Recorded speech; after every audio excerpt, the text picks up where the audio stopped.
time management for me is actually one of my biggest struggles. Success leaves clues. And I think the coolest thing about having all of these different teachers on here is that you see a common theme. The reason that I love this so much, all of the common themes, is because these are the formulas that people have figured out that works. That's a pretty cool thing, right? Like, if you can understand that these formulas work, what is the likelihood that you're actually going to do the formula? It's a lot higher, right? My friend and I were chatting the other day. I was talking about some of the things that I want to be doing. And I'm like, man, I just feel like it's a discipline problem that I need to hone in on a little bit more. And she was saying, I was just listening to a Joe Dispenza podcast the other day, and I don't know if it's discipline. She said, if you knew that the things that you wanted to be doing that you were avoiding would actually get you the result that you wanted, if you knew they would work, if you had the belief, if you really believed that they would work, would you show up for those things? Absolutely, I would show up. Raise your hand if you knew that going to the gym 3 times a week would get you the body that you wanted in a year. Would you actually start showing up? Raise your hand. Okay, cool. Then it's not a matter of discipline, right? It's a matter of belief, because you just told me that you would show up if you really believed it would happen. So, for example, right now I'm working really, really hard on growing my social media and growing just my presence out in the world, mostly just kind of that social presence. And the reason that I'm doing that is because when you launch a product or when you launch books, it's never really a product problem, or it's never really like, maybe something that you're let's just say the course that you're working on or the thing that you want to launch into the world. Yes, you have to make sure those things are good, but it's usually an audience problem, right? It's usually that you need to get it in front of more people. You need more people to know, like, and trust you. So right now I'm working really hard on just really building up a social media presence even more. And you'll be like, okay, I feel like you're already doing this. Yes. And I've always had a little bit of trouble being consistent and really finding the lane that I love to talk about. I've been working really hard on doing that. And I find that I struggle with wanting to show up to those days of creativity. And I struggle with wanting to show up on the filming days. And I had a moment of, if I really believed that doing these things would work, if I really believed that in 1 year, if I just show up consistently, my audience will grow. People will start seeing me as the expert. People will start knowing, liking, and trusting me, right? Then I would show up to these things. So I was like, I actually don't have a discipline problem. I have a belief problem in thinking that this will work.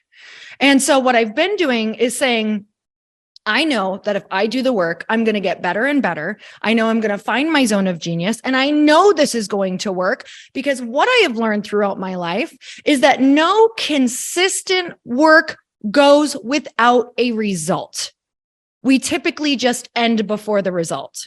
So if there's something in your mind that you're thinking right now, before we go into this whole time management discussion, I first want to bust that block that maybe it's not a time management or discipline problem, but maybe it's a belief problem. Maybe it's a belief problem. And whenever you find resistance around that thing, maybe say, what if I really worked on my belief around this? What if instead of being like, I don't want to do it, you said, if I really believed this and I worked on believing it and I created a mantra around it that I believe it, maybe that is going to work. And I want to take out the maybe. It's going to work, you guys. So I don't want you to get overwhelmed. I want us to find the one thing, because what I need you to know about me is that I have an attention problem.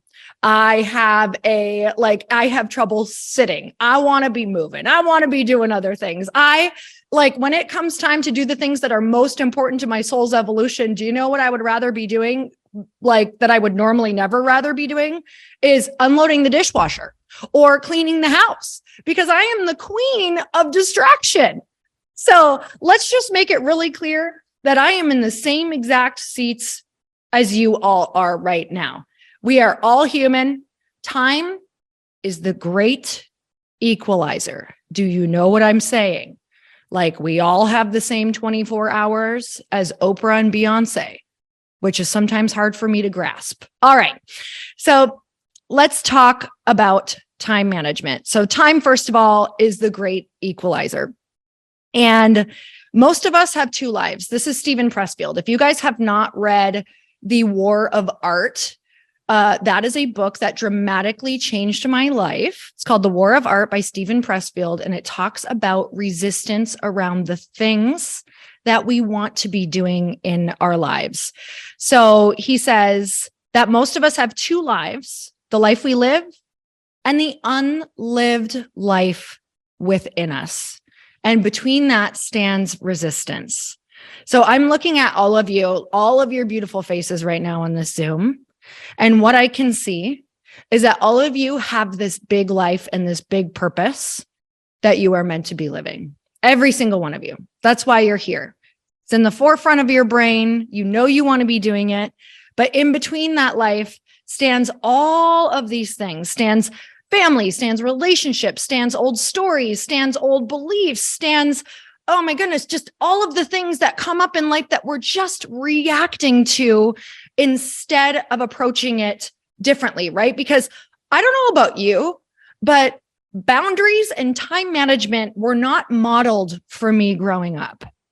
Raise your hand if you did not see a model of these things growing up. And maybe the things that you saw for the most part, yes, I did see some things, but for the most part, I think that, life was a little less intentional 20 years ago, 50 years ago, as far as, hey, you've got these dreams inside of you. It was more like survival mode, right? Or go work for someone and just create a life and just live in survival mode. And that's kind of what majority of us may have seen modeled. So now what we have to do is we are breaking patterns around who we were. That's what time management is. That's it. We are literally breaking patterns and learning how to live more intentionally and creating these intentional pockets in our day. So Steven Pressfield says, this is one of my favorite quotes of all time. The more important a call to action is to our soul's evolution, the more resistance we will feel around answering it. I'm going to say it again. The more important a call to action is to our soul's evolution, the more resistance we'll feel around answering it. So if you're feeling a lot of resistance around something, if you're really fearful of something right now that you know needs to get scheduled, or if you're allowing things in your schedule to keep kicking out the most important thing in your schedule, it's because those things are the things that you need the most right now. So what I'm doing is I'm trying right now to attach you so closely to the big vision, and the things that you need to do the most are the things that you're probably feeling are the biggest challenge. And for me right now, I've had a lot of favorite topics, but I think this one might be my favorite because time management is your actual life. It is the life that you live every single day. And life is not like an equation of days looped together. To be quite honest with you, life is the life you're choosing today. And then it's the life that you choose tomorrow. Because someone is waking up today. And I don't mean to be morbid, but I actually think the more that we are close to our mortality, the happier that we are and the more that we live. But someone is waking up today and it is their last day today. Somebody in the world is waking up today and it is their last day today. And so when we start living knowing that there is an urgency to life, there is an urgency to the reasons that we're going to say no to things, right? And I believe that the things that you say no to are more important than the things you say yes to. Because a lot of us are very afraid to say no. This can be your day for personal growth. This can be that day you committed to and you remember and you go, that was the day I got myself a community. I got better coaches. I committed to making my life the absolute best that I could. This is that day. Make today your growth day. Click the button on this page and sign up right now.